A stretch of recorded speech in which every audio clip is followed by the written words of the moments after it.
कोई भी web series जब हिट होती है या फिर थोड़े बहुत लोगों को पसंद आती है तो फिर इस शो को देखने वाली ऑडियंस सबसे ज़्यादा जिस सवाल के अंदर इंटरेस्टेड होती है वो ये है कि क्या ये वेब सीरीज़ या फिर शो एक रियल स्टोरी के ऊपर से बेस्ड है या फिर एक फिक्शनल स्टोरी है, और अगर रियल लाइफ के ऊपर बेस्ड है तो फिर इसके ओरिजिनल कैरेक्टर्स कौन हैं।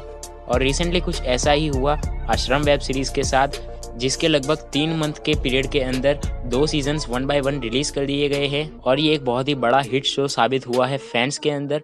और इस सीरीज़ की स्टोरी के बारे में फैंस जानना चाहते हैं कि क्या ये स्टोरी रियल लाइफ इवेंट्स के ऊपर बेस्ड है, क्या इसके कैरेक्टर्स का रियल लाइफ बाबा साधु लोगों से कुछ लेना देना है या फिर ये एक फिक्शनल स्टोरी है।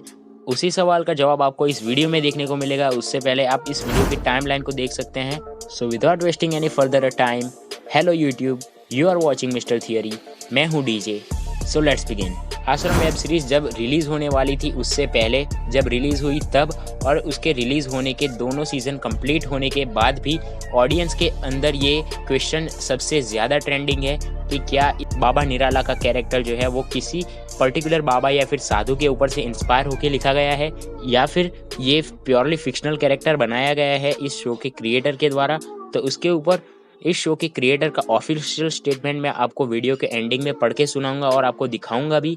लेकिन उससे पहले हम बात कर लेते हैं कुछ सिमिलैरिटीज़ के बारे में, उन कैरेक्टर्स के बारे में, उन रियल लाइफ बाबा साधुओं के बारे में जिनके ऊपर से इंस्पायर होकर बाबा निराला का कैरेक्टर लिखा हुआ हो सकता है। जैसा कि आप सब लोगों को ऑलरेडी पता होगा कि इंडिया के अंदर बहुत से रिलीजियस लीडर्स और बाबा साधु संत महात्मा हो चुके हैं जिनका नाम एट द एंड जाकर रेप केसेस, मर्डर केसेस या फिर बहुत से ऐसे क्रिमिनल केसेस में उनका नाम सामने निकल कर आया और वो एट द एंड जेल के अंदर एंड अप हुए।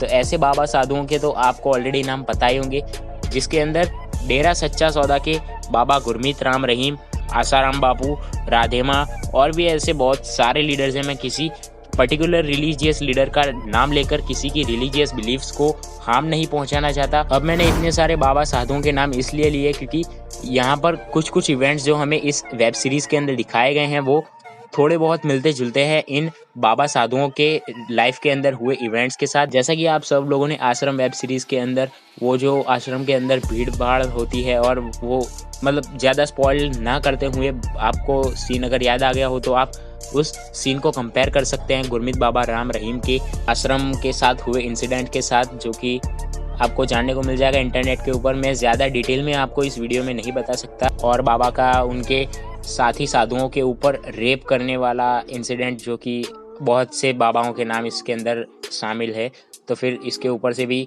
ये बाबा निराला का कैरेक्टर के जो इंसिडेंट्स है वो इंस्पायर होकर लिखे हुए हो सकते हैं। अब यहाँ पर पर्टिकुलर एक बाबा के कैरेक्टर के ऊपर से ये स्टोरी बनाई गई है ये कहना बहुत ही मुश्किल है, क्योंकि इस शो के जो प्रोड्यूसर है प्रकाश झा, जो कि जाने जाते हैं ऐसे ही सोशल और पॉलिटिकल मुद्दों के ऊपर मूवीज़ और शोज़ बनाने के लिए, उन्होंने एक स्टेटमेंट के अंदर ये कहा है कि ये जो सीरीज़ है उनकी आश्रम नाम की, वो किसी भी पर्टिकुलर कैरेक्टर या फिर किसी भी संत महात्मा रिलीजियस लीडर के नाम के ऊपर नहीं बनाई गई है और ना ही इसका किसी भी रिलीजियस लीडर के साथ कोई भी कनेक्शन है। यहाँ पर मैं सिर्फ एक प्योरली फिक्शनल स्टोरी आपको रिप्रेजेंट करने की कोशिश कर रहा हूँ। ये बेसिकली मैंने उनके इंग्लिश स्टेटमेंट का ट्रांसलेशन मैंने आपको बताया है। आप अपने स्क्रीन के ऊपर भी उनका स्टेटमेंट देख सकते हैं और पॉज करके इसे पढ़ भी सकते हैं। अब इस शो के प्रोड्यूसर ही जब कह रहे हैं कि ये एक प्योरली फिक्शनल स्टोरी है, तो फिर यहाँ पर ऑडियंस क्या समझे, क्या ये एक रियल स्टोरी है या फिर एक फिक्शनल स्टोरी है। तो इसके ऊपर आपको बहुत से डिस्कशन ग्रुप देखने को मिल जाएंगे क्वोरा के ऊपर, और आप कितनी भी चाहे गूगल के ऊपर सर्च कर लें, लेकिन आपको कोई पर्टिकुलर जजमेंट नहीं मिलेगा जिससे कि आप सोच पाएँ या फिर एक एट द एंड वर्डिक्ट के पे पहुँच पाए कि ये वेब सीरीज़ रियल लाइफ के ऊपर बेस्ड है या फिर फिक्शनल स्टोरी है। फिर यहाँ पर एक ओपन एंडिंग बनती है कि अब जो ऑडियंस बिलीव करेगी वो ही इसका एंड वर्डिक्ट होगा। यानी कि अगर ऑडियंस को लगता है कि ये स्टोरी किसी पर्टिकुलर बाबा या फिर साधु संत महात्मा के नाम से बनाई गई है या फिर उनके रियल लाइफ इंसिडेंट्स के ऊपर से बनाई गई है, तो फिर वो सच है। और जिन लोगों को नहीं लगता कि नहीं ये किसी बाबा या फिर किसी भी तरीके के साधु संत के ऊपर से नहीं बनाई गई है, ये एक प्योरली फिक्शनल स्टोरी है, तो वो भी सही है।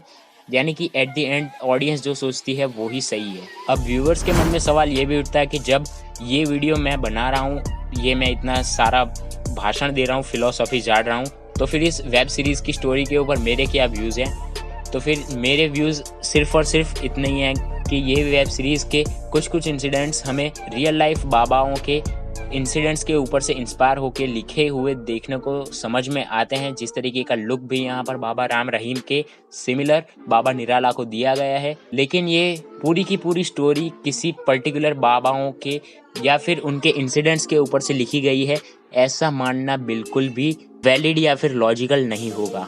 At the end mister theory का ओपिनियन सिर्फ इतना ही है, इस वेब सीरीज की story partially real events based और पार्शियली फिक्शनल भी है।